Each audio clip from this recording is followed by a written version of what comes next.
Well, good afternoon, everybody. It's Jeremy Medeiros and JP Ruja here out on Nonsuch Island on a beautiful May Sunday afternoon. I think it's the 23rd of May 2021. And just for a bit of context, this is the main dock area on Nonsuch Island where we actually land. Winds are fairly strong from the northwest. You can see how close the airport is, just 2 miles away.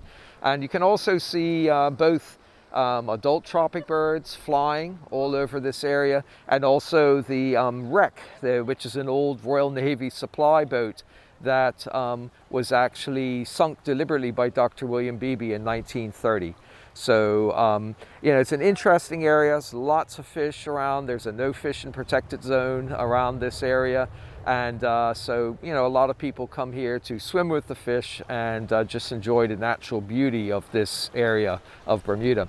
Well, we're going to take a look at our longtail cam chick, and of course, two of the three nests on the upper wall are doing well. One of the chicks didn't make it, unfortunately, but the other two are doing great. And our longtail cam chick is the oldest of them all. He's over half fledged now. He's about 40 days old. So and has been fed every day by the parents. So I'm really interested to see how he's doing and what his weight is up to. I believe it was 247 grams or thereabouts. I might be a bit out in that. So we'll see. It's been about a week now.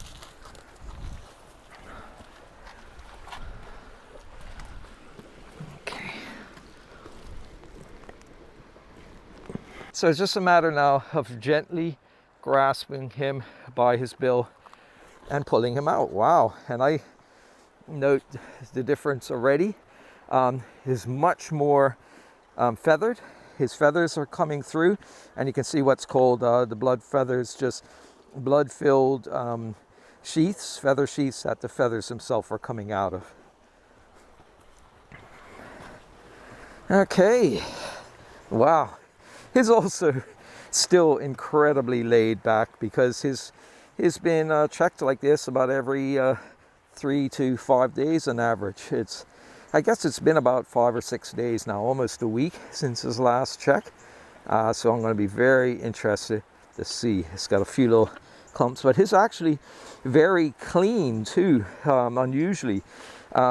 This nest, the chicks from that nest have a habit of getting very dirty, and one of them was so dirty a couple of years ago that we ended up calling it Pigpen, like from the Charlie Brown commercial, the Charlie Brown cartoon, because he was so dirty. He looks more brown than white. But of course, this is no problem.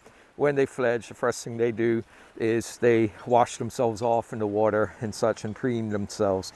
But it's obviously better if they can stay clean. They have to expend less energy in actually cleaning off all their feathers, because if they're matted with dirt and stuff, then that makes them less waterproof. But yeah, he's just curious with life, looking around. So we're going to put him quickly in the bag. There's 4 things I'm measuring on him, morphometric measurements. That is his weight, of course, his outer wing length or wing chord, his tarsus length, which is the lower leg, and last but not least, the bill length. And, those 4 factors just change dramatically from day to day, particularly at certain stages in their development. He's certainly showing the effects of all the feedings he's been getting, because I believe his weight was less than 250 grams at the last check. It was about 247, as I said. Right now it is 355, so minus the weight of the bag, it's 340 grams. So he's essentially gained 90 grams in less than a week, in about 5 or 6 days. So 340 grams, that is really good.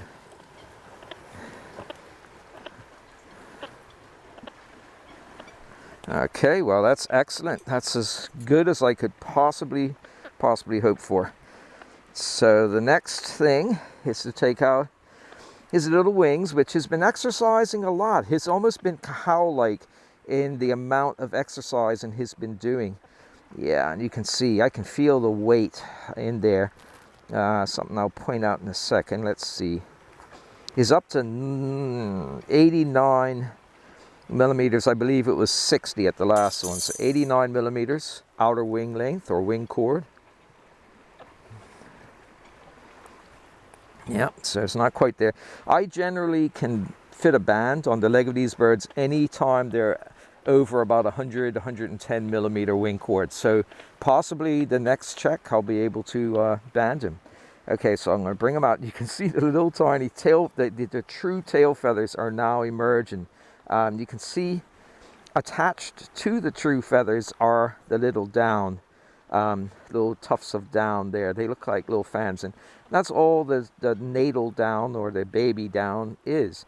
It's just highly modified scales that are modified more to keep the chick warm and to protect it, rather than to enable it to fly. They're not at all streamlined. They look more like a dust, broom, a whisk broom or something like that. But they do a very good job of, protecting the bird and keeping it warmer. This is a tropical species, and Bermuda is the furthest north breeding station for this species of tropical seabird. It is a true tropical seabird, hence the name Tropicbird. When sailors used to see them, they knew they had reached the tropics, the true tropics. Bermuda is not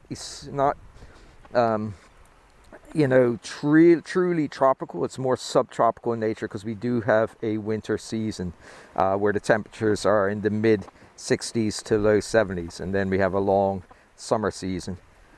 Okay, so the tarsus length is 27.6, so that's essentially adult size. His legs now 27.6. Yeah, that's the exact same. I believe the two parents from there, one is 26.8 and the other is like 28.1. So his legs have completed development, and that they're always the first thing to complete development in both the cahal and tropic birds, in fact most seabirds.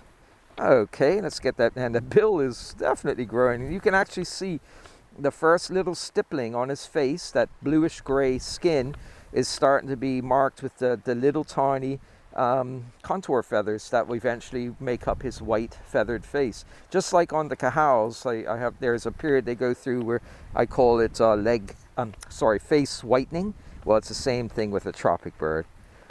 Now he's remarkably calm handling his bill. Most tropic birds absolutely do not like that. In fact, most cahals don't like it. Yeah, his bill is already longer than a cahal's, an adult cahal's. It's 33.2 millimeters. Yeah, the biggest male cahals are maybe just below that, about 32.5. So 33.2. But they just have a totally different bill structure. The cahals is more massive. It's built like a raptor or bird of prey. It's hooked. It's razor sharp.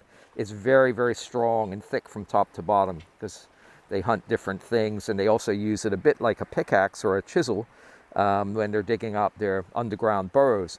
These guys, it's more like a spear, and they use it for defense and for fighting among themselves over nests, but mainly for catching larger prey than the cahal generally consumes. It's larger squid and flying fish, which can be longer than the whole length of the body length of the bird. I've seen them consume flying fish up to like 12 inches in length, 14 inches in length easily. So yeah, he's more curious than anything else. The wings now, they're interesting because you see the feather sheaths, basically modified scales, with the feathers now coming out, the primary feathers here, the main flight feathers. And you can also see that the sheaths are kind of a pinkish color, and that's because the feathers are bathed in blood to help them to develop and such. And they're often slightly longer in one wing than the other. The ones on the right wing are a bit shorter by looks of it. But it also makes the wings very heavy, and so when they exercise, it's actually quite hard for them to hold their wings up, and then the wings tend to droop and such. So Yeah, but his in great condition. His a beautiful young tropic bird now, and yeah, he will grow very fast from this point. The wings will grow at about a centimeter every 2 days or so. You know, anywhere from 3 to 7 millimeters. You know, a day. Very similar to the cahal. I just can't believe just how calm he is. But you can see the feet. You know, they're webbed like a cahals, but they're much shorter, the legs, and they also have, rather than the total absence of a fourth sort of toe, they have the fourth, you know, toes just a bit shorter and to one side. It's slightly offset. So frigate birds, which are related to them, in fact, are tree nesters, and so they still need, you know, to have a bit of a clasping foot to stay in trees, mangroves and such. I've seen them in our Bermuda and everything, one of the biggest magnificent frigate bird colonies in the Caribbean. But although they're related, they're not friends, because frigate birds are monstrous big pterodactyl looking black and white birds that are known for piracy. They pirate other birds, they chase other birds, grab them and make them disgorge the food they're bringing in for their chicks, and then they steal it.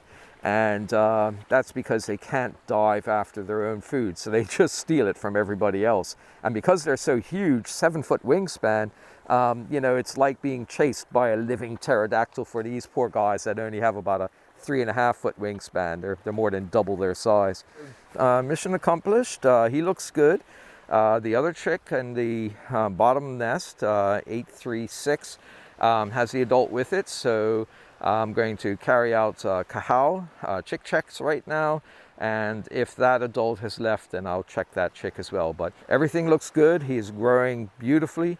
He's got very protective, very well providing parents, and so everything looks great, and he'll probably be ready to fledge out to sea in the next 3 to 4 weeks, so enjoy him now while he's here. Okay, well, Jeremy Medeiros and JP Rouja coming to you from Nonsuch Island, Bermuda, and just beautiful to watch all the adult tropic birds flying around off here. Everybody have a great afternoon.